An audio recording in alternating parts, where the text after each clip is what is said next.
An Auckland plastics factory destroyed in a fire had no sprinklers or fire alarms in place at all. Total Plastics in Henderson went up in flames last night and at its peak had 100 firefighters battling it.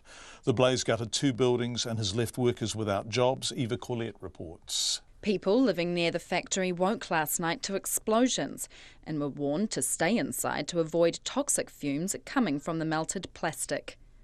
This morning, workers turning up at the scene weren't there to work, but to comfort one another.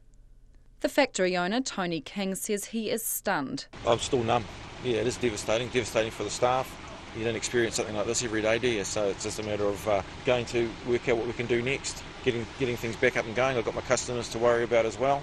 Main priority is that there's no injuries, staff are safe. They said it started down in the bottom corner of the building. Well, that's where it looks like the heat was generated from, and there's only toilets down there. Fire investigators say there are indications the fire is suspicious. A fire risk management officer, Chris Lewis, says such extensive damage could have been avoided if proper safety systems were installed. We try to get through to people that sprinklers are required. If you want to keep your business, because what it does is it puts out the fire early. It also warns us so we can get here early to get the fire to a small fire or put it out really quickly. The neighbouring business, Advanced Japanese Car Parts, was also gutted by the fire. An employee, Seamus, is still getting used to the fact he no longer has a job.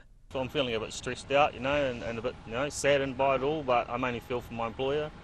He's worked hard to build this business up from nothing, and it must be hard for him and his wife and family. He got a phone call last night to say his alarm was going off, and when he got here to see why the alarm was going off, the place was in flames. So I just really feel for them.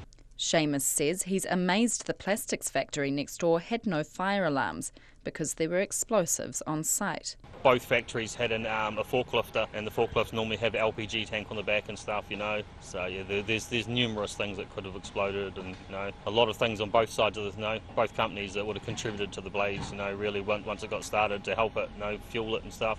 The fire service says large pieces of fallen steel are blocking the building's entrances, making its investigation more difficult. Meanwhile, the Auckland Council is looking into whether there is a risk of chemical contaminants entering the water.